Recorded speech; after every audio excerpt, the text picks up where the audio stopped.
ನಮಸ್ಕಾರ. ಮುಖ್ಯಾಂಶಗಳು. ವಿವಿಧ ಕ್ಷೇತ್ರಗಳಲ್ಲಿ ಗಣನೀಯ ಸೇವೆ ಸಲ್ಲಿಸಿದ 65 ಗಣ್ಯರು, ಸಂಘ ಸಂಸ್ಥೆಗಳಿಗೆ ರಾಜ್ಯೋತ್ಸವ ಪ್ರಶಸ್ತಿ ಪ್ರಕಟ. ಕೋವಿಡ್-19 ಸೋಂಕು ಹಿನ್ನೆಲೆ ಗ್ರಾಮ ಪಂಚಾಯತ್ ಚುನಾವಣೆ ಮುಂದೂಡುವುದು ಸೂಕ್ತ, ಸಚಿವ KS Eshwarappa.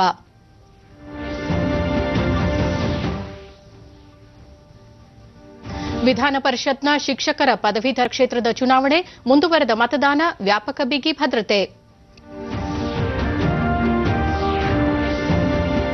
Bharat Australia cricket ಸರಣಿಗೆ ವೇಳಾಪಟ್ಟಿ ಪ್ರಕಟ. ಸಿಡ್ನಿಯಲ್ಲಿ ನವೆಂಬರ್ 27ರಂದು ಮೊದಲ ಪಂದ್ಯ.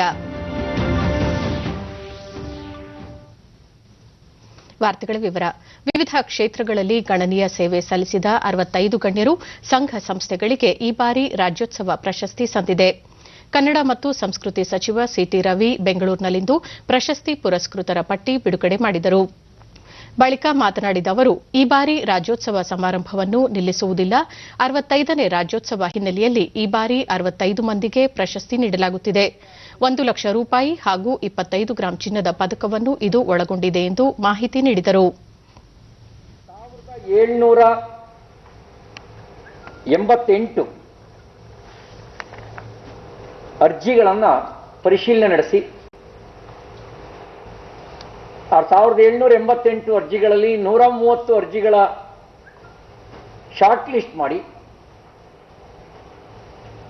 ಮುಖ್ಯಮಂತ್ರಿಗಳ ಅಧ್ಯಕ್ಷತೆಯ ಆಯ್ಕೆ ಸಮಿತಿಯ ಮುಂದೆ ಇಟ್ಟಿತ್ತು. ನಾವು ಆಯ್ಕೆ ಮಾಡಬೇಕಾದ್ರೆ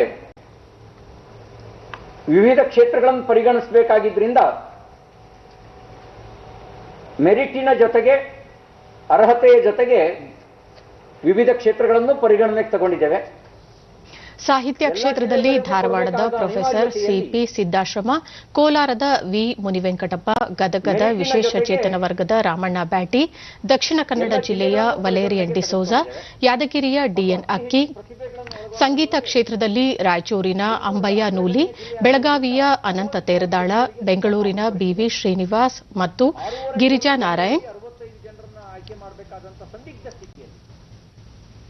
ದಕ್ಷಿಣ ಕನ್ನಡದ ಕೆ ಲಿಂಗಪ್ಪ ಶೇರಿಗಾರ ಕಟೀಲು, ನ್ಯಾಯಾಂಗ ಕ್ಷೇತ್ರದಲ್ಲಿ ಬೆಂಗಳೂರಿನ ಎನ್ಕೆ ಭಟ್, ಉಡುಪಿಯ ಕೆಎನ್ ವಿಜಯಕುಮಾರ್, ಮಾಧ್ಯಮ ಕ್ಷೇತ್ರದಲ್ಲಿ ಮೈಸೂರಿನ ಸಿ ಮಹೇಶ್ವರನ್, ಬೆಂಗಳೂರಿನ ಟಿ ವೆಂಕಟೇಶ್,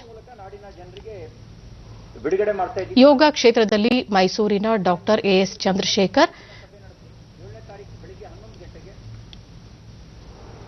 ರವೀಂದ್ರ ಕಲಾಕ್ಷೇತ್ರದಲ್ಲಿ, ಶಿಕ್ಷಣ ಕ್ಷೇತ್ರದಲ್ಲಿ ಚಿಕ್ಕಮಗಳೂರಿನ ಎಂಎನ್ ಷಡಕ್ಷರಿ, ಚಾಮರಾಜನಗರದ ಡಾಕ್ಟರ್ ಆರ್ ರಾಮಕೃಷ್ಣ, ದಾವಣಗೆರೆಯ ಡಾಕ್ಟರ್ ಎಂಜಿ ಈಶ್ವರಪ್ಪ, ಮೈಸೂರಿನ ಡಾಕ್ಟರ್ ಪುಟ್ಟಸಿದ್ದಯ್ಯ, ಬೆಳಗಾವಿಯ ಅಶೋಕ್ ಶೆಟ್ಟರ್, ಗದಗದ ಡಿಎಸ್ ದಂಡಿನ್, ಹೊರನಾಡು ಕನ್ನಡಿಗ ವಿಭಾಗದಲ್ಲಿ ದಕ್ಷಿಣ ಕನ್ನಡದ ಕುಸುಮೋದರ ರೇವಣ್ಣ ಶೆಟ್ಟಿ ಕೋಲ್ತಡ್ಕ, ಮುಂಬೈನ ವಿದ್ಯಾ ಸಿಂಹಾಚಾರ್ಯ ಮಾಹುಲಿ, ಕ್ರೀಡಾ ವಿಭಾಗದಲ್ಲಿ ತುಮಕೂರಿನ ಎಚ್ಬಿ ನಂಜೇಗೌಡ,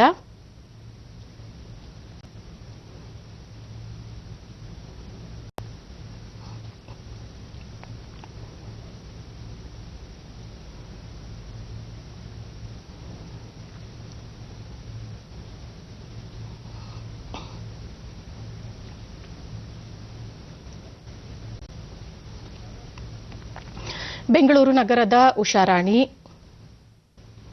ಸಂಕೀರ್ಣ ವಿಭಾಗದಲ್ಲಿ ಕೋಲಾರದ ಡಾಕ್ಟರ್ ಕೆವಿ ರಾಜು, ಹಾಸನದ ನಂ ವೆಂಕೋಬರಾವ್, ವಿಶೇಷ ಚೇತನರಾದ ಮಂಡ್ಯದ doctor K S Rajanna, V Lakshminarayan, ಸಂಘ ಸಂಸ್ಥೆ ವಿಭಾಗದಲ್ಲಿ ಬೆಂಗಳೂರು ನಗರದ ಯೂತ್ ಫಾರ್ ಸೇವಾ, ಬಳ್ಳಾರಿಯ ದೇವದಾಸಿ ಸ್ವಾವಲಂಬನಾ ಕೇಂದ್ರ, ಬೆಂಗಳೂರಿನ ಬೆಟರ್ ಇಂಡಿಯಾ, ಬೆಂಗಳೂರು ಗ್ರಾಮಾಂತರದ ಯುವ ಬ್ರಿಗೇಡ್, ದಕ್ಷಿಣ ಕನ್ನಡದ ಧರ್ಮಸ್ಥಳದ ಧರ್ಮೋತ್ಥಾನ ಟ್ರಸ್ಟ್, ಸಮಾಜ ಸೇವೆ ವಿಭಾಗದಲ್ಲಿ ಉತ್ತರ ಕನ್ನಡದ ಎನ್ಎಸ್ ಹೆಗಡೆ, ಚಿಕ್ಕಮಗಳೂರಿನ ಪ್ರೇಮ ಕೋದಂಡರಾಮ ಶ್ರೇಷ್ಠಿ, ಉಡುಪಿಯ ಮಣೆಗಾರ್ ಮೀರಾನ್ ಸಾಹೇಬ್, ಚಿಕ್ಕಮಗಳೂರಿನ ಮೋಹಿನಿ ಸಿದ್ದೇಗೌಡ, ವೈದ್ಯಕೀಯ ವಿಭಾಗದಲ್ಲಿ ಬಾಗಲಕೋಟೆಯ ಡಾಕ್ಟರ್ ಅಶೋಕ್ ಸೊನ್ನದ್, ಶಿವಮೊಗ್ಗದ ಡಾಕ್ಟರ್ ಬಿಎಸ್ ಶ್ರೀನಾಥ್, ಬಳ್ಳಾರಿಯ ಡಾಕ್ಟರ್ ಎ ನಾಗರತ್ನ, ರಾಮನಗರದ ಡಾಕ್ಟರ್ ವೆಂಕಟಪ್ಪ, ಕೃಷಿ ವಿಭಾಗದಲ್ಲಿ ಬೀದರ್ನ ಸೂರತ್ ಸಿಂಗ್ ಕನ್ನೂರ್ ಸಿಂಗ್ ರಜಪೂತ್, ಚಿತ್ರದುರ್ಗದ ಎಸ್ವಿ ಸುಮಂಗಲಮ್ಮ ವೀರಭದ್ರಪ್ಪ, ಕಲಬುರಗಿಯ ಡಾ ಸಿದ್ದರಾಮಪ್ಪ ಬಸವಂತರಾವ್ ಪಾಟೀಲ್, ಪರಿಸರ ವಿಭಾಗದಲ್ಲಿ ಚಿಕ್ಕಬಳ್ಳಾಪುರದ ಅಮರನಾರಾಯಣ, ವಿಜಯಪುರದ ಎನ್ಡಿ ಪಾಟೀಲ್, ವಿಜ್ಞಾನ ತಂತ್ರಜ್ಞಾನ ವಿಭಾಗದಲ್ಲಿ ಉಡುಪಿಯ ಪ್ರೊಫೆಸರ್ ಉಡುಪಿ ಶ್ರೀನಿವಾಸ್, ಶಿವಮೊಗ್ಗದ ಡಾ ಚಿಂದಿ ವಾಸುದೇವಪ್ಪ, ಸಹಕಾರ ಕ್ಷೇತ್ರದಲ್ಲಿ ಬೆಂಗಳೂರಿನ ಡಾ ಸಿಎನ್ ಮಂಜೇಗೌಡ, ಬಯಲಾಟ ವಿಭಾಗದಲ್ಲಿ ಬೆಳಗಾವಿಯ ಕೆಂಪವ್ವ ಹರಿಜನ, ಹಾವೇರಿಯ ಚೆನ್ನಬಸಪ್ಪ ಬೆಂಡಿಗೇರಿ, ಯಕ್ಷಗಾನ ವಿಭಾಗದಲ್ಲಿ ಚಾಮರಾಜನಗರದ ಬಂಗಾರ್ ಆಚಾರಿ, ಶಿವಮೊಗ್ಗದ ಡಾ ಎಂಕೆ ರಮೇಶ್ ಆಚಾರ್ಯ, ರಂಗಭೂಮಿ ವಿಭಾಗದಲ್ಲಿ ಹಾಸನದ ಅನಸೂಯಮ್ಮ, ದಾವಣಗೆರೆಯ ಎಚ್ ಷಡಕ್ಷರಪ್ಪ, ಚಿತ್ರದುರ್ಗದ ತಿಪ್ಪೇಸ್ವಾಮಿ, ಚಲನಚಿತ್ರ ವಿಭಾಗದಲ್ಲಿ ತುಮಕೂರಿನ ಬಿಎಸ್ ಬಸವರಾಜು, ಕೊಡಗಿನ ಎಟಿ ರಘು, ಚಿತ್ರಕಲೆ ವಿಭಾಗದಲ್ಲಿ ಧಾರವಾಡದ ಎಂಜೆ ವಾಜೇದ್ ಮಠ, ಜಾನಪದ ವಿಭಾಗದಲ್ಲಿ ಬಾಗಲಕೋಟೆಯ ಗುರುರಾಜ್ ಹೊಸಕೋಟೆ, ಹಾಸನದ ಡಾ ಹಂಪನಹಳ್ಳಿ ತಿಮ್ಮೇಗೌಡ, ಶಿಲ್ಪಕಲೆ ವಿಭಾಗದಲ್ಲಿ ಮೈಸೂರಿನ ಎನ್ಎಸ್ ಜನಾರ್ದನಮೂರ್ತಿ, ನೃತ್ಯ ವಿಭಾಗದಲ್ಲಿ ನಾಟ್ಯ ವಿದೂಷಿ ಜ್ಯೋತಿ ಪಟ್ಟಾಭಿರಾಮನ್, ಜಾನಪದ ತೊಗಲುಗೊಂಬೆ ವಿಭಾಗದಲ್ಲಿ ಕೊಪ್ಪಳದ ಕೇಶಪ್ಪ ಶಿಳ್ಳೆ ಕ್ಯಾತರ ಅವರಿಗೆ ಈ ಬಾರಿಯ ರಾಜ್ಯೋತ್ಸವ ಪ್ರಶಸ್ತಿ ಸಂದಿದೆ. ಕೋವಿಡ್-19 ಸೋಂಕು ನಿಯಂತ್ರಣ ಉದ್ದೇಶದಿಂದ ಗ್ರಾಮ ಪಂಚಾಯತ್ ಚುನಾವಣೆ ಮುಂದೂಡುವುದು ಸೂಕ್ತ ಎಂದು ಗ್ರಾಮೀಣಾಭಿವೃದ್ಧಿ ಮತ್ತು ಪಂಚಾಯತ್ ರಾಜ್ ಸಚಿವ ಕೆಎಸ್ ಈಶ್ವರಪ್ಪ ಶಿವಮೊಗ್ಗದಲ್ಲಿಂದು ಹೇಳಿದ್ದಾರೆ. ಈಗಾಗಲೇ ಶಾಲೆಗಳನ್ನು ಆರಂಭಿಸುವುದು ಬೇಡ ಎಂಬ ಅಭಿಪ್ರಾಯ ವ್ಯಕ್ತವಾಗಿದ್ದು, ಇದೇ ಹಿನ್ನೆಲೆಯಲ್ಲಿ ಪಂಚಾಯತ್ ಚುನಾವಣೆ ನಡೆಸುವುದು ಕೂಡ ಸೂಕ್ತವಲ್ಲ. ಈ ಕುರಿತು ಆಯೋಗ ಸಾಧಕ ಬಾಧಕ ಪರಿಶೀಲಿಸಿ ನಿರ್ಧಾರ ತೆಗೆದುಕೊಳ್ಳಬೇಕು ಎಂದು ಹೇಳಿದರು. ಚುನಾವಣೆಗಳನ್ನು ಎದುರಿಸಲು ಪಕ್ಷ ಸಿದ್ದವಾಗಿದೆ. ಆದರೆ ಕೋವಿಡ್ ಸೋಂಕು ಹಿನ್ನೆಲೆಯಲ್ಲಿ ಗ್ರಾಮೀಣ ಪ್ರದೇಶದ 6,020 ಗ್ರಾಮ ಪಂಚಾಯಿತಿಗಳಿಗೆ ಚುನಾವಣೆ ನಡೆಸಿದರೆ ಸಮಸ್ಯೆ ಮತ್ತಷ್ಟು ಗಂಭೀರವಾಗಬಹುದು. ಈ ಕುರಿತು ಗ್ರಾಮೀಣ ಭಾಗದಲ್ಲಿ ಆತಂಕ ವ್ಯಕ್ತವಾಗಿದ್ದು, ಇದೆಲ್ಲನ್ನೂ ಪರಿಗಣಿಸಿ ಚುನಾವಣೆ ಮುಂದೂಡುವಂತೆ ನ್ಯಾಯಾಲಯಕ್ಕೆ ಮನವಿ ಸಲ್ಲಿಸಲಾಗಿದೆ. ಅಂತಿಮವಾಗಿ ನ್ಯಾಯಾಲಯ ಹಾಗೂ ಚುನಾವಣಾ ಆಯೋಗದ ತೀರ್ಮಾನದಂತೆ ನಡೆದುಕೊಳ್ಳಲಾಗುವುದು ಎಂದು ಹೇಳಿದರು. ಚುನಾವಣೆ ಮುಂದೂಡುವುದಕ್ಕೆ ಕಾಂಗ್ರೆಸ್ ಮತ್ತು ಜೆಡಿಎಸ್ ಸಹ ಸಹಮತ ವ್ಯಕ್ತಪಡಿಸಿವೆ. ಸೋಂಕು ಪ್ರಮಾಣ ಕಡಿಮೆಯಾದ ನಂತರ ಚುನಾವಣೆ ನಡೆಸುವುದು ಒಳಿತು ಎಂದು ಹೇಳಿದರು. ಕೊರೋನಾ ಇರುವಂತಹ ಸಂದರ್ಭದಲ್ಲಿ ಇಡೀ ಕರ್ನಾಟಕ ರಾಜ್ಯದ ಗ್ರಾಮೀಣ ಪ್ರದೇಶದ 6,021 ಗ್ರಾಮ ಪಂಚಾಯತಿ ಚುನಾವಣೆ ನಡೆದರೆ ನಿಜಕ್ಕೂ ಕೂಡ ಆ ಒಂದು ಕೊರೋನಾ ಸಮಸ್ಯೆ ಉಲ್ಬಣ ಆಗಬಹುದು ಅನ್ನೋ ಭಯ ಗ್ರಾಮೀಣ ಪ್ರದೇಶದ ರೈತರಿಗಿದೆ. ಅದಕ್ಕೋಸ್ಕರ ನಾವು ಪ್ರಾರ್ಥನೆ ಮಾಡಿದ್ವಿ, ಈ ಒಂದು ಚುನಾವಣೆಗಳನ್ನ ಸ್ವಲ್ಪ ಮುಂದೆ ಹಾಕಿದ್ರೆ ಒಳ್ಳೆಯದು ಅಂತ. ಆದರೆ ಕೋರ್ಟ್ ಏನ್ ಹೇಳುತ್ತೆ ಅಥವಾ ಚುನಾವಣಾ ಆಯೋಗ ಏನ್ ಹೇಳುತ್ತೆ ಅದಕ್ಕೆ ನಾವು ಬದ್ಧವಾಗಲೇಬೇಕಾಗುತ್ತೆ. ಅದಕ್ಕೋಸ್ಕರ ನಾವು ಪ್ರಾರ್ಥನೆ ಮಾಡ್ತಾ ಇದ್ದೇವೆ, ಆದಷ್ಟು ಬೇಗ ಈ ಒಂದು ಹೇಳಿಕೆಗಳು ಕೊಟ್ಟು ನ್ಯಾಯಾಲಯ ಇರ್ಬೋದು, ಚುನಾವಣಾ ಆಯೋಗ ಇರ್ಬೋದು, ಸ್ವಲ್ಪ ಮುಂದೆ ಹಾಕಿದ್ರೆ ಒಳ್ಳೆಯದು. ಕೇವಲ ಭಾರತೀಯ ಜನತಾ ಪಕ್ಷದ ಅಭಿಪ್ರಾಯ ಇದಲ್ಲ, ಕಾಂಗ್ರೆಸ್ ಅಭಿಪ್ರಾಯನೂ ಇದೆ, ಜೆಡಿಎಸ್ ಅಭಿಪ್ರಾಯನೂ ಇದೆ, ಎಲ್ಲರ ಅಭಿಪ್ರಾಯನೂ ಇದೆ. ಸ್ವಲ್ಪ ಮುಂದೆ ಹಾಕಿದ್ರೆ ಒಳ್ಳೆಯದು ಕೊರೋನಾ ಇರೋಂಥ ಈ ಸಂದರ್ಭದಲ್ಲಿ ಅನ್ನೋಂಥ ಭಾವನೆ ಇರೋದ್ರಿಂದ ಈ ಒಂದು ಚುನಾವಣೆನ ಸ್ವಲ್ಪ ಮುಂದೆ ಹಾಕಿದ್ರೆ ಒಳ್ಳೆಯದು ಅಂತ ನಾನು ಪ್ರಾರ್ಥನೆ ಮಾಡ್ತೀನಿ. ಕೋವಿಡ್-19 ಸೋಂಕು ಹಿನ್ನೆಲೆಯಲ್ಲಿ ಜನರ ಆರೋಗ್ಯದ ಹಿತದೃಷ್ಟಿಯಿಂದ ಮಾರ್ಚ್ವರೆಗೂ ಸ್ಥಳೀಯ ಸಂಸ್ಥೆಗಳ ಚುನಾವಣೆ ನಡೆಸುವುದು ಸೂಕ್ತವಲ್ಲ ಎಂದು ಆರೋಗ್ಯ ಮತ್ತು ವೈದ್ಯಕೀಯ ಶಿಕ್ಷಣ ಸಚಿವ ಡಾ ಕೆ ಸುಧಾಕರ್ ಹೇಳಿದ್ದಾರೆ. ಕೋವಿಡ್-19 ಸೋಂಕಿನಿಂದಾಗಿ ಎಲ್ಲಾ ಚಟುವಟಿಕೆಗಳಿಗೂ ಅಡ್ಡಿಯಾಗಿದೆ. ಇಂತಹ ಸಂದರ್ಭದಲ್ಲಿ ಸ್ಥಳೀಯ ಸಂಸ್ಥೆಗಳ ಚುನಾವಣೆ ನಡೆದರೆ ಸೋಂಕು ಮತ್ತಷ್ಟು ಹರಡುವ ಆತಂಕವಿದೆ. ಮಾರ್ಚ್ವರೆಗೂ ಸ್ಥಳೀಯ ಸಂಸ್ಥೆಗಳ ಚುನಾವಣೆ ನಡೆಸುವುದು ಸರಿಯಲ್ಲ ಎಂದು ತಜ್ಞರು ಕೂಡ ಅಭಿಪ್ರಾಯಪಟ್ಟಿದ್ದಾರೆ ಎಂದು ಸಚಿವರು ತಿಳಿಸಿದ್ದಾರೆ. ಕೊರೋನಾ ವೈರಸ್ ಯಾವ ಕಾಲದಲ್ಲಿ ಹೇಗೆ ವರ್ತಿಸುತ್ತದೆ ಎಂಬ ಬಗ್ಗೆ ಇನ್ನೂ ಅಧ್ಯಯನಗಳು ನಡೆಯುತ್ತಿವೆ. ಚಳಿಗಾಲದಲ್ಲಿ ವೈರಸ್ ಹೇಗೆ ಹರಡುತ್ತದೆ ಎಂಬುದು ಕೂಡ ಇನ್ನೂ ತಿಳಿಯಬೇಕಿದೆ. ಇಂತಹ ಸಂದರ್ಭದಲ್ಲಿ ಚುನಾವಣೆ ನಡೆದರೆ ಜನರು ಭೌತಿಕ ಅಂತರ ಕಾಯ್ದುಕೊಳ್ಳುವುದು, ಮಾಸ್ಕ್ ಧರಿಸುವುದು ಮೊದಲಾದ ಕ್ರಮಗಳನ್ನು ಅನುಸರಿಸುವುದು ಕಷ್ಟವಾಗುತ್ತದೆ ಎಂದು ಸಚಿವರು ಅಭಿಪ್ರಾಯಪಟ್ಟಿದ್ದಾರೆ. ಈಗಾಗಲೇ ವಿಧಾನಸಭೆಯ 2 ಮತ್ತು ವಿಧಾನ ಪರಿಷತ್ನ 4 ಸ್ಥಾನಗಳಿಗೆ ಚುನಾವಣೆ ನಡೆಯುತ್ತಿದೆ. ಇಂತಹ ಸಂದರ್ಭದಲ್ಲೇ ಜನರು ಕೋವಿಡ್ ಸುರಕ್ಷತಾ ಕ್ರಮಗಳನ್ನು ಪಾಲಿಸುವಲ್ಲಿ ಎಡವುತ್ತಿದ್ದಾರೆ ಎಂಬುದನ್ನು ನೋಡುತ್ತಿದ್ದೇವೆ. ಇನ್ನು ಸ್ಥಳೀಯ ಸಂಸ್ಥೆಗಳ ಚುನಾವಣೆ ನಡೆದರೆ ಗ್ರಾಮೀಣ ಪ್ರದೇಶಗಳಲ್ಲಿ ಸುರಕ್ಷತಾ ಕ್ರಮಗಳ ಪಾಲನೆ ಬಹಳ ಕಷ್ಟವಾಗುತ್ತದೆ. ಆದ್ದರಿಂದ ಸಾರ್ವಜನಿಕರ ಬದುಕಿನ ದೃಷ್ಟಿಯಿಂದ ಸ್ಥಳೀಯ ಸಂಸ್ಥೆಗಳ ಚುನಾವಣೆ ಮುಂದೂಡುವುದು ಒಳಿತು ಎಂದು ಸಚಿವರು ಅಭಿಪ್ರಾಯಪಟ್ಟರು.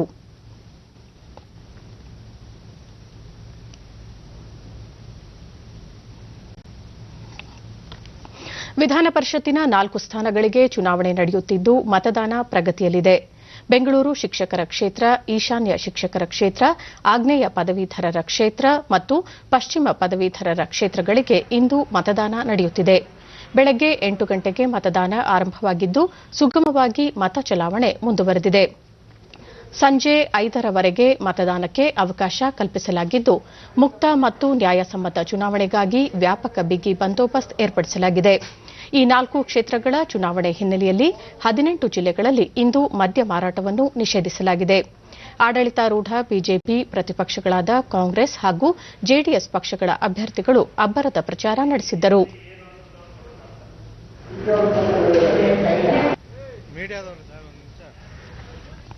ಬೆಂಗಳೂರು ಗ್ರಾಮಾಂತರ ಜಿಲ್ಲೆಯ ದೊಡ್ಡಬಳ್ಳಾಪುರದಲ್ಲಿ ಸುಗಮವಾಗಿ ಮತದಾನ ನಡೆಯುತ್ತಿದೆ. ತಾಲೂಕಿನ 5 ಮತದಾನ ಕೇಂದ್ರಗಳಲ್ಲಿ ಮತದಾನಕ್ಕೆ ಸಕಲ ವ್ಯವಸ್ಥೆ ಮಾಡಲಾಗಿದೆ.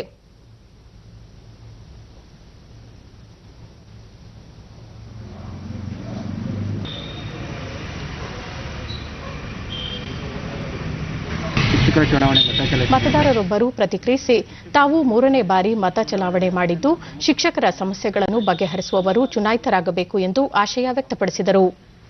ಅದರಿಂದ ಚುನಾವಣೆಯಲ್ಲಿ ಏನಾದರೂ ಶಿಕ್ಷಕರು ಒಬ್ಬ ಒಳ್ಳೆ ಪ್ರತಿನಿಧಿನ ಆಯ್ಕೊಳ್ಳೋಕೆ ಒಂದು ಒಳ್ಳೆ ಅವಕಾಶ. ಶಿಕ್ಷಕರು ಎಲ್ಲರೂ ಓದುವಂಥವ್ರು, ನಾವು ಇವ್ರಿಗೆ ಅವ್ರಿಗೆ ಅಂತ ಹೇಳೋದಕ್ಕಿಂತ ಯಾರು ಸರಿ ಅಂತ ಅವರೇ ಆಲೋಚನೆ ಮಾಡೋ ಶಕ್ತಿ ದೇವರು ಕೊಟ್ಟಿದ್ದಾನೆ. ಒಳ್ಳೆ ಅಭ್ಯರ್ಥಿಗಳನ್ನ ನಮ್ಮ ಶಿಕ್ಷಕರಿಗೆ ಆಯ್ಕೆ ಮಾಡ್ಕೊಳ್ತಾರೆ ಅನ್ನೋ ನಂಬಿಕೆ ನನಗೆ. ಬೆಂಗಳೂರು ಗ್ರಾಮಾಂತರದ ನೆಲಮಂಗಲ ತಾಲೂಕಿನ ಮತದಾನ ಕೇಂದ್ರಗಳಲ್ಲಿ 3 ಮತಗಟ್ಟೆಗಳನ್ನು ಸ್ಥಾಪಿಸಿದ್ದು ಮತದಾನ ನೀರಸವಾಗಿ ನಡೆಯುತ್ತಿದೆ.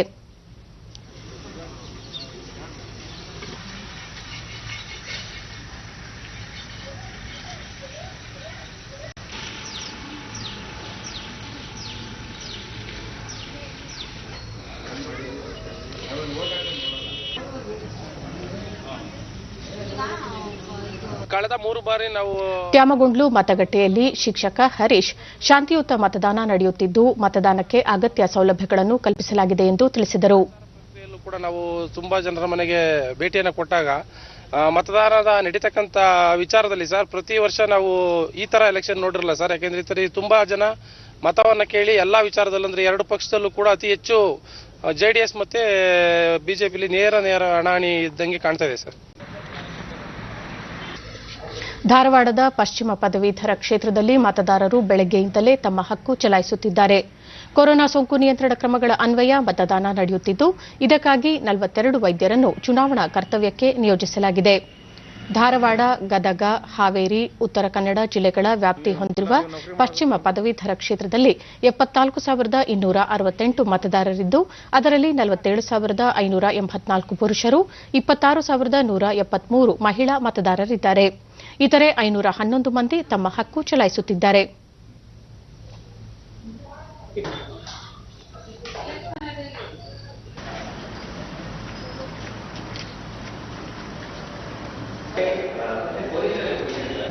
ಆಗ್ನೇಯ ಪದವೀಧರ ಕ್ಷೇತ್ರದ ಮತದಾನ ತುಮಕೂರು ನಗರದಲ್ಲಿ ನಡೆಯುತ್ತಿದೆ. ಮತದಾರರು ಮಾಸ್ಕ್ ಧರಿಸಿ ವ್ಯಕ್ತಿಗತ ಅಂತರ ಕಾಯ್ದುಕೊಂಡು ಮತದಾನ ಮಾಡುತ್ತಿದ್ದಾರೆ. ಸಿದ್ದಗಂಗಾ ಪದವಿ ಪೂರ್ವ ಕಾಲೇಜಿನ ಮತಕೇಂದ್ರದಲ್ಲಿ ಸಂಸದ ಜಿಎಸ್ ಬಸವರಾಜು ಮತದಾನ ಮಾಡಿದರು.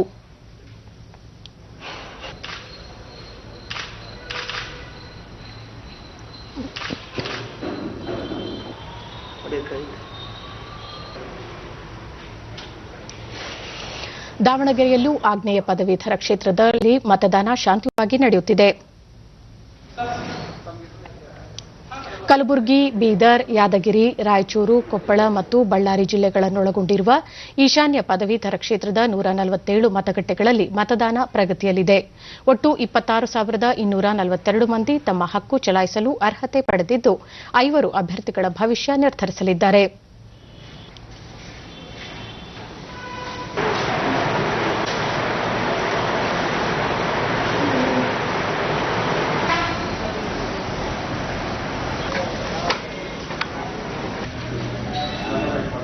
ಆಗ್ನೇಯ ಪದವೀಧರ ಕ್ಷೇತ್ರಕ್ಕೆ ದಾವಣಗೆರೆಯಲ್ಲಿ ಮತದಾನ ನಡೆಯುತ್ತಿದೆ.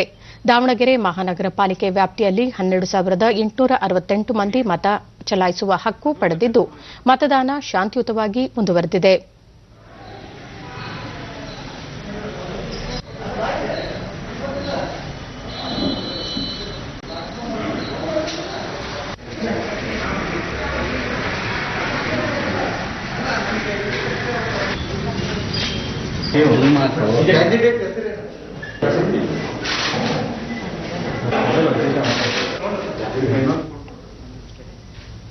ಮಾರಕ ಕೋವಿಡ್ ಭೀತಿಯ ನಡುವೆಯೂ ಬಿಹಾರ ವಿಧಾನಸಭೆಗೆ ನಡೆಯುತ್ತಿರುವ ಚುನಾವಣೆಯ ಮೊದಲ ಹಂತದ ಮತದಾನ ಇಂದು 16 ಜಿಲ್ಲೆಗಳ ವ್ಯಾಪ್ತಿಯ 71 ವಿಧಾನಸಭಾ ಕ್ಷೇತ್ರಗಳಲ್ಲಿ ಪ್ರಗತಿಯಲ್ಲಿದ್ದು, ಇತ್ತೀಚಿನ ವರದಿ ಬಂದಾಗ ಪ್ರತಿಶತ 18.48ರಷ್ಟು ಮತದಾರರು ತಮ್ಮ ಹಕ್ಕು ಚಲಾಯಿಸಿದ್ದಾರೆ.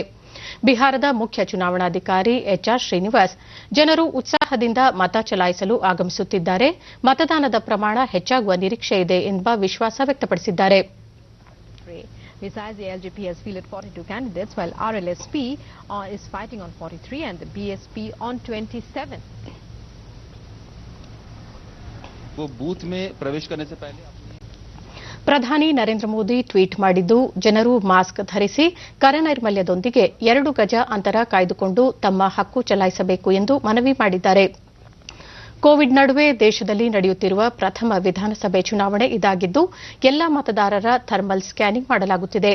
ಎಲ್ಲಾ ಮತಗಟ್ಟೆಗಳನ್ನು ನೈರ್ಮಲ್ಯೀಕರಣಗೊಳಿಸಿದ್ದು, ಎಲ್ಲಾ ಮತದಾರರಿಗೂ ಸ್ಯಾನಿಟೈಸರ್ ಪೂರೈಸಲಾಗುತ್ತಿದೆ. ಕೋವಿಡ್ ಶಿಷ್ಟಾಚಾರ ಮತ್ತು ಮಾರ್ಗಸೂಚಿ ಅನ್ವಯ ಮತದಾನಕ್ಕೆ ಅವಕಾಶ ಕಲ್ಪಿಸಲಾಗಿದೆ. ಇಂದು ಬೆಳಗ್ಗೆ 7 ಗಂಟೆಗೆ ಮತದಾನ ಆರಂಭವಾಗಿದ್ದು, ಸಂಜೆ 6 ಗಂಟೆಯವರೆಗೆ ಮತದಾನ ನಡೆಯಲಿದೆ. 35 ನಕ್ಸಲ್ ಬಾಧಿತ ಪ್ರದೇಶಗಳಲ್ಲೂ ಇಂದು ಮೊದಲ ಹಂತದಲ್ಲಿ ಮತದಾನ ನಡೆಯುತ್ತಿದೆ. ಈ ಪ್ರದೇಶಗಳ ವ್ಯಾಪ್ತಿಯಲ್ಲಿ ಬರುವ 4 ಕ್ಷೇತ್ರಗಳಾದ ಚೈನ್ಪುರ, ನಭೀನಗರ್, ಕುಟುಂಬ ಮತ್ತು ರಫೀಗಂಜ್ನಲ್ಲಿ ಮಧ್ಯಾಹ್ನ 3 ಗಂಟೆಯವರೆಗೆ ಮಾತ್ರ ಮತದಾನಕ್ಕೆ ಅವಕಾಶ ಕಲ್ಪಿಸಲಾಗಿದೆ.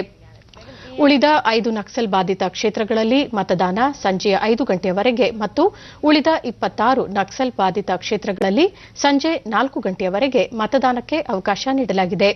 ನಕ್ಸಲ್ ಪೀಡಿತ ಪ್ರದೇಶಗಳಲ್ಲಿ ಮುಕ್ತ ಮತ್ತು ನ್ಯಾಯಸಮ್ಮತ ಮತದಾನದ ಖಾತ್ರಿಗಾಗಿ ಕೇಂದ್ರೀಯ ಅರೆ ಮಿಲಿಟರಿ ಪಡೆಗಳನ್ನು ನಿಯೋಜಿಸಲಾಗಿದೆ.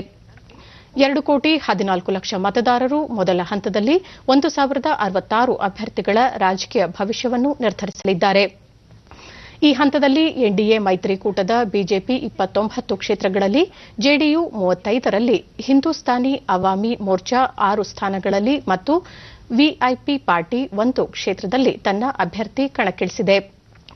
ಈ ಮಧ್ಯೆ ಮಹಾಗಠಬಂಧನದಡಿ ಆರ್ಜೆಡಿ 42ರಲ್ಲಿ, ಕಾಂಗ್ರೆಸ್ 21 ಕ್ಷೇತ್ರದಲ್ಲಿ, ಸಿಪಿಐಎಂಎಲ್ 8 ಕ್ಷೇತ್ರಗಳಲ್ಲಿ ತಮ್ಮ ಉಮೇದುವಾರರನ್ನು ಕಣಕ್ಕಿಳಿಸಿದೆ. ಈ ಮಧ್ಯೆ ಎಲ್ಜೆಪಿ 42, ಆರ್ಎಲ್ಎಸ್ಪಿ 43 ಮತ್ತು ಬಿಎಸ್ಪಿ 27 ಕ್ಷೇತ್ರಗಳಲ್ಲಿ ಸ್ಪರ್ಧಿಸಿವೆ. ಬಿಹಾರದಲ್ಲಿ 2ನೇ ಹಂತದಲ್ಲಿ 94 ಕ್ಷೇತ್ರಗಳಿಗೆ ನವೆಂಬರ್ 3ರಂದು ಮತ್ತು ಉಳಿದ 8 ಕ್ಷೇತ್ರಗಳಿಗೆ 3ನೇ ಹಂತದಲ್ಲಿ ನವೆಂಬರ್ 7ರಂದು ಮತದಾನ ನಡೆಯಲಿದ್ದು, ನವೆಂಬರ್ 10ರಂದು ಮತ ಎಣಿಕೆ ನಡೆಯಲಿದೆ. ಬಿಹಾರದಲ್ಲಿ ಪ್ರಥಮ ಹಂತದ ಚುನಾವಣೆಗೆ ಮತದಾನ ಪ್ರಗತಿಯಲ್ಲಿದ್ದರೆ, 2ನೇ ಹಂತದ ಮತದಾನಕ್ಕೆ ಪ್ರಚಾರ ಭರದಿಂದ ಸಾಗಿದೆ. ದರ್ಬಾಂಗ್ನಲ್ಲಿ ಪ್ರಧಾನಿ ನರೇಂದ್ರ ಮೋದಿ ಸಾರ್ವಜನಿಕ ಪ್ರಚಾರ ಸಭೆಯಲ್ಲಿ ಭಾಗಿಯಾದರು. ಕಳೆದ 15 ವರ್ಷಗಳಿಂದ ಬಿಹಾರದಲ್ಲಿ ನಿತೀಶ್ ಕುಮಾರ್ ಅವರ ನೇತೃತ್ವದಲ್ಲಿ ಸಾಕಷ್ಟು ಪ್ರಗತಿ ಸಾಧಿಸಲಾಗಿದೆ ಎಂದ ಪ್ರಧಾನಿ, ಎನ್ಡಿಎ ಮತ್ತು ಬಿಜೆಪಿ ನುಡಿದಂತೆ ನಡೆಯುತ್ತಿದೆ ಎಂದು ಹೇಳಿದರು. ರೈತರ ಖಾತೆಗೆ ನೇರ ನಗದು ವರ್ಗಾವಣೆ ಮಾಡುವುದಾಗಿ ಎನ್ಡಿಎ ಹೇಳಿತ್ತು. ಅದರಂತೆ 1 ಲಕ್ಷ ಕೋಟಿ ರೂಪಾಯಿಗಳ ಹಣ ರೈತರ ಖಾತೆಗೆ ಜಮಾ ಆಗಿದೆ. ಬಡವರಿಗೂ ಬ್ಯಾಂಕ್ ಖಾತೆ ತೆರೆಯುವ ಆಶ್ವಾಸನೆ ನೀಡಿದ್ದೆವು. ಇಂದು 40 ಕೋಟಿಗೂ ಹೆಚ್ಚು ಬಡವರು ಜನ್ಧನ್ ಖಾತೆ ತೆರೆದಿದ್ದಾರೆ.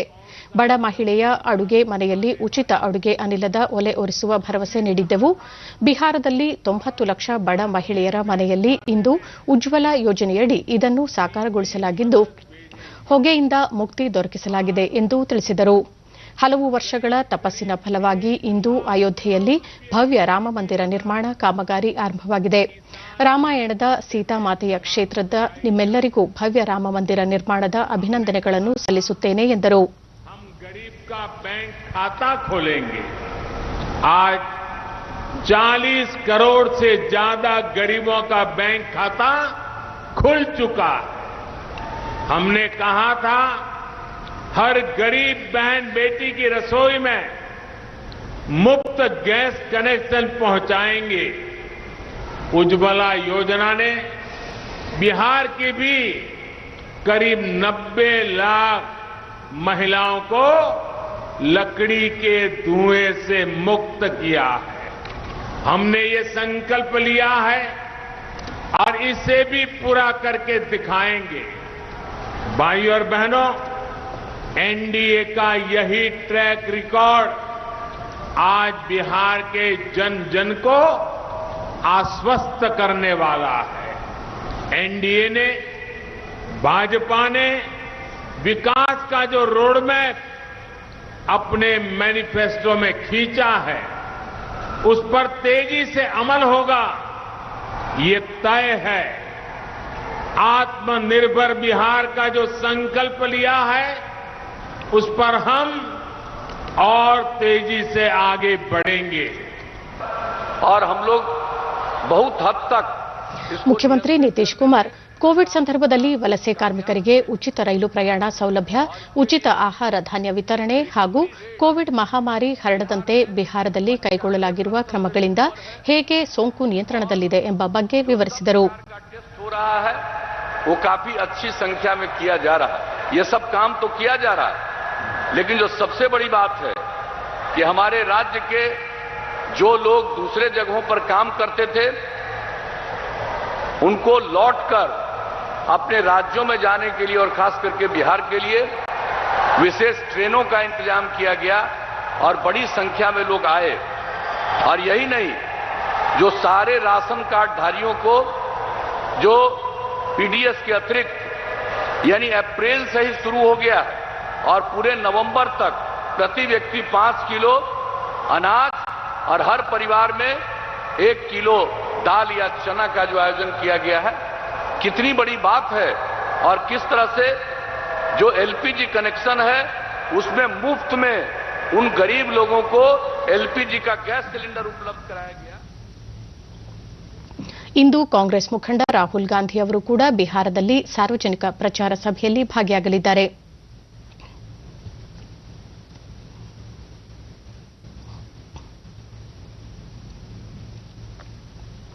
ಬ್ರಿಕ್ಸ್ ರಾಷ್ಟ್ರಗಳು ಭಯೋತ್ಪಾದನೆ ವಿರುದ್ಧದ ಹೋರಾಟವನ್ನು ತೀವ್ರಗೊಳಿಸಬೇಕು ಎಂದು ಲೋಕಸಭಾ ಸ್ಪೀಕರ್ ಓಂ ಬಿರ್ಲಾ ಹೇಳಿದ್ದಾರೆ.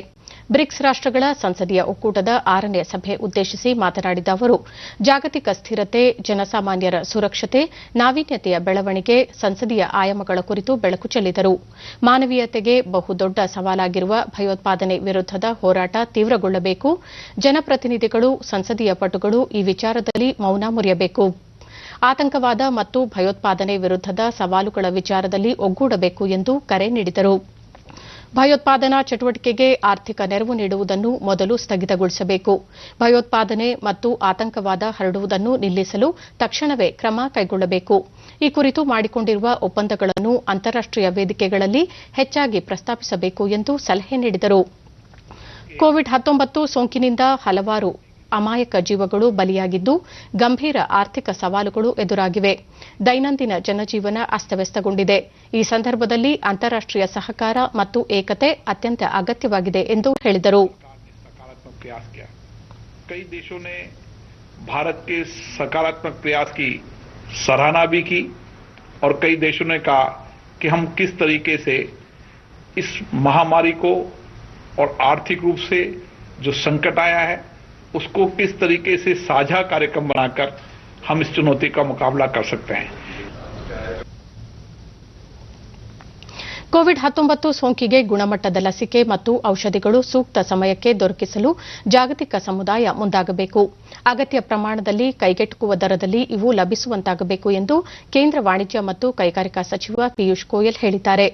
ವಿಶ್ವ ವಾಣಿಜ್ಯ ಸಂಘಟನೆ ಡಬ್ಲ್ಯೂಟಿಒ ಸಚಿವರ ಔಪಚಾರಿಕ ಸಭೆಯನ್ನುದ್ದೇಶಿಸಿ ವರ್ಚುವಲ್ ವೇದಿಕೆ ಮೂಲಕ ಮಾತನಾಡಿದ ಅವರು, ಭಾರತ ಮತ್ತು ದಕ್ಷಿಣ ಆಫ್ರಿಕಾ ರಾಷ್ಟ್ರಗಳ ನಡುವೆ ವ್ಯಾಪಾರ ಉದ್ದೇಶಿತ ಬೌದ್ಧಿಕ ಆಸ್ತಿ ಹಕ್ಕುಗಳ ಸಂಬಂಧಿತ ವ್ಯಾಪಾರ ಒಪ್ಪಂದ ಮಾಡಿಕೊಳ್ಳಲು ಉದ್ದೇಶಿಸಲಾಗಿದೆ. ಕೋವಿಡ್-19 ಸೋಂಕು ಜಾಗತಿಕ ಆರ್ಥಿಕ ಮತ್ತು ವ್ಯಾಪಾರ ವ್ಯವಸ್ಥೆಯನ್ನು ಅಂತರ್ಗತವಾಗಿಯೇ ದುರ್ಬಲಗೊಳಿಸಿದ್ದು, ಇದು ಅಸಮಾನತೆಗೂ ಸಹ ಕಾರಣವಾಗಿದೆ. ಈ ಸಂಬಂಧ ಸೂಕ್ತ ಸುಧಾರಣೆ ಹಾಗೂ ಪ್ರಾದೇಶಿಕ ವ್ಯಾಪಾರ ವಹಿವಾಟು ಕ್ಷೇತ್ರವನ್ನು ಬಲಗೊಳಿಸಿ ಅಸಮತೋಲನ ನಿವಾರಣೆಗೆ ದೀರ್ಘಕಾಲೀನ ಕ್ರಮಗಳನ್ನು ಅನುಷ್ಠಾನಕ್ಕೆ ತರುವ ಅಗತ್ಯವಿದೆ ಎಂದು ಹೇಳಿದರು.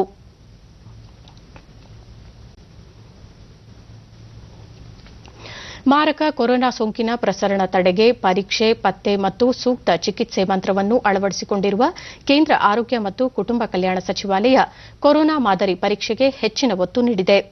ನಿನ್ನೆ ಒಂದೇ ದಿನ ದೇಶದಲ್ಲಿ 10,66,786 ಕೊರೋನಾ ಮಾದರಿ ಪರೀಕ್ಷೆ ನಡೆಸಲಾಗಿದ್ದು, ಇದರೊಂದಿಗೆ ದೇಶದಲ್ಲಿ ಈವರೆಗೆ ನಡೆಸಲಾದ ಒಟ್ಟು ಕೊರೋನಾ ಮಾದರಿಗಳ ಪರೀಕ್ಷೆಯ ಸಂಖ್ಯೆ 10,54,87,680ಕ್ಕೆ ತಲುಪಿದೆ ಎಂದು ಭಾರತೀಯ ವೈದ್ಯಕೀಯ ಸಂಶೋಧನಾ ಮಂಡಳಿ ಐಸಿಎಂಆರ್ ತಿಳಿಸಿದೆ. ದೇಶದಲ್ಲಿ ಕೊರೋನಾ ಮಾದರಿ ಪರೀಕ್ಷೆ ಮೂಲಸೌಕರ್ಯ ವೃದ್ಧಿಗೂ ಗಮನ ಹರಿಸಲಾಗಿದ್ದು, ಪ್ರಸ್ತುತ ದೇಶದಲ್ಲಿ ಸರ್ಕಾರಿ ಹಾಗೂ ಖಾಸಗಿ ವಲಯದ ಒಟ್ಟು 2,011 ಪ್ರಯೋಗಾಲಯಗಳು ಕಾರ್ಯನಿರ್ವಹಿಸುತ್ತಿವೆ. चिकित्सा अनुसंधान परिषद के अनुसार 27 अक्टूबर ವಿಶ್ವಸಂಸ್ಥೆಯ ಸಹಭಾಗಿತ್ವದಲ್ಲಿ ಸಂಗೀತ ಮತ್ತು ನಾಟಕ ಅಕಾಡೆಮಿ ವತಿಯಿಂದ ನಡೆದ ರಾಷ್ಟೀಯ ಪರಂಪರಾ ಸರಣಿ 2020ರ ಉತ್ಸವಕ್ಕೆ ಉಪರಾಷ್ಟಪತಿ ಎಂ ವೆಂಕಯ್ಯ ನಾಯ್ಡು ದೆಹಲಿಯಲ್ಲಿ ವರ್ಚುವಲ್ ವೇದಿಕೆಯ ಮೂಲಕ ನಿನ್ನೆ ಚಾಲನೆ ನೀಡಿದರು. ಈ ವೇಳೆ ಅವರು ಕೋವಿಡ್ ಅಥವಾ ಇನ್ನಾವುದೇ ಒತ್ತಡ ಮತ್ತು ಆತಂಕಗಳಿಂದ ಮುಕ್ತರಾಗಲು ಸಂಗೀತ ಮತ್ತು ನಾಟಕಗಳು ಉಪಯುಕ್ತವಾಗಲಿವೆ. ಕಲೆಗಳು ಜೀವ ಚೈತನ್ಯ ಹೆಚ್ಚಿಸುವ ಜೊತೆಗೆ ಸಾಮರಸ್ಯವನ್ನು ಮೂಡಿಸುತ್ತವೆ. ಕೋವಿಡ್ ಸಂಕಷ್ಟದಲ್ಲೂ ಸಾಂಸ್ಕೃತಿಕ ಕಾರ್ಯಕ್ರಮಗಳನ್ನು ಆಯೋಜಿಸುತ್ತಿರುವುದು ಅತ್ಯಂತ ಸ್ತುತ್ಯಾರ್ಹ. ಕೋವಿಡ್ ಮತ್ತು ಆರ್ಥಿಕ ಸಂಕಷ್ಟ ಕಾಲದಲ್ಲಿ ಮನರಂಜನಾ ಚಟುವಟಿಕೆಗಳು ಜನರ ಮನೋಲ್ಲಾಸದ ಜೊತೆಗೆ ಸಂವಹನವನ್ನು ಒದಗಿಸುತ್ತವೆ ಎಂದು ಅವರು ಅಭಿಪ್ರಾಯಪಟ್ಟರು.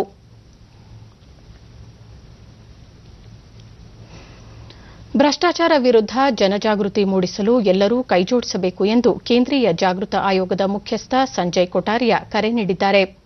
ನವೆಂಬರ್ 2ರವರೆಗೆ ನಡೆಯಲಿರುವ ಜಾಗೃತ ಅರಿವು ಸಪ್ತಾಹದ ಹಿನ್ನೆಲೆಯಲ್ಲಿ ಸಂದೇಶ ನೀಡಿರುವ ಅವರು, ಪ್ರತಿಯೊಬ್ಬರೂ ಸಮೃದ್ಧ ಸಶಕ್ತ ಭಾರತ ನಿರ್ಮಾಣದಲ್ಲಿ ತೊಡಗಬೇಕು, ಬದುಕಿನಲ್ಲಿ ಸತ್ಯ ಪ್ರಾಮಾಣಿಕತೆ ಮೌಲ್ಯಗಳನ್ನು ಅಳವಡಿಸಿಕೊಳ್ಳಬೇಕು ಎಂದು ಸಲಹೆ ಮಾಡಿದ್ದಾರೆ. ये वीक 27 अक्टूबर से और 2 नवंबर तक मनाया जाएगा.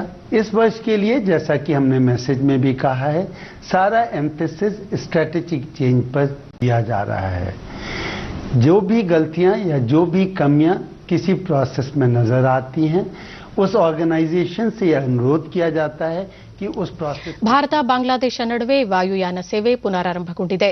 ಬಾಂಗ್ಲಾದೇಶದಲ್ಲಿನ ಭಾರತೀಯ ರಾಯಭಾರಿ ವಿಕ್ರಮ್ ದೊರೈಸ್ವಾಮಿ ಢಾಕಾದ ಹಜರತ್ ಶಾ ಜಲಾಲ್ ಅಂತಾರಾಷ್ಟೀಯ ವಿಮಾನ ನಿಲ್ದಾಣದಲ್ಲಿ ವಾಯುಮಾರ್ಗದ ಸೇವೆಗೆ ಚಾಲನೆ ನೀಡಿದರು. ಇದೇ ಸಂದರ್ಭದಲ್ಲಿ ಅಮೆರಿಕ ಬಾಂಗ್ಲಾ ಏರ್ಲೈನ್ಸ್ನ 2 ವಿಮಾನಗಳು ಕೋಲ್ಕತಾ ಮತ್ತು ಚೆನ್ನೈಗೆ ಪ್ರಯಾಣ ಆರಂಭಿಸಿದವು.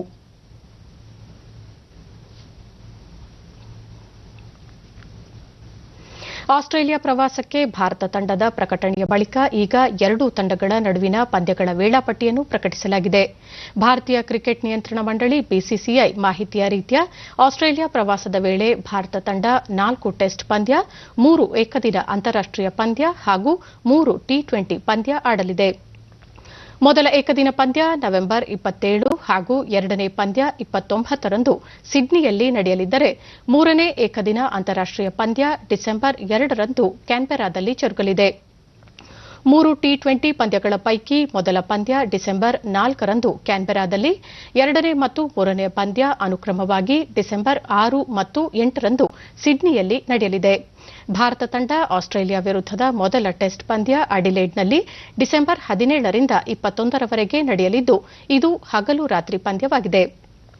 ಎರಡನೇ ಟೆಸ್ಟ್ ಪಂದ್ಯ ಡಿಸೆಂಬರ್ 26ರಿಂದ 30ರವರೆಗೆ ಮೆಲ್ಬರ್ನ್ನಲ್ಲಿ ಹಾಗೂ 3ನೇ ಟೆಸ್ಟ್ ಪಂದ್ಯ ಜನವರಿ 7ರಿಂದ 11ರವರೆಗೆ ಸಿಡ್ನಿಯಲ್ಲಿ ಮತ್ತು ಅಂತಿಮ ಹಾಗೂ ಕೊನೆಯ ಟೆಸ್ಟ್ ಪಂದ್ಯ ಜನವರಿ 15ರಿಂದ 19ರವರೆಗೆ ನಿಗದಿಯಾಗಿದೆ.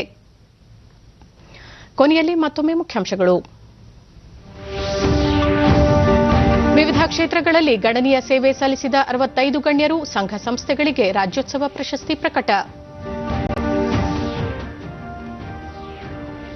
ಕೋವಿಡ್-19 ಸೋಂಕು ಹಿನ್ನೆಲೆ ಗ್ರಾಮ ಪಂಚಾಯತ್ ಚುನಾವಣೆ ಮುಂದೂಡುವುದು ಸೂಕ್ತ, ಸಚಿವ ಕೆಎಸ್ ಈಶ್ವರಪ್ಪ.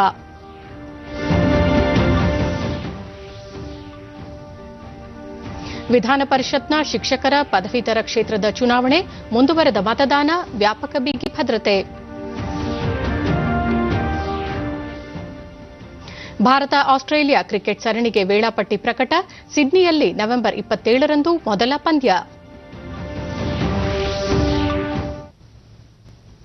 ನಮ್ಮ ಮುಂದಿನ ವಾರ್ತಾ ಪ್ರಸಾರ ಸಂಜೆ 4:30 ಚಂದನದಲ್ಲಿ. ನಮಸ್ಕಾರ.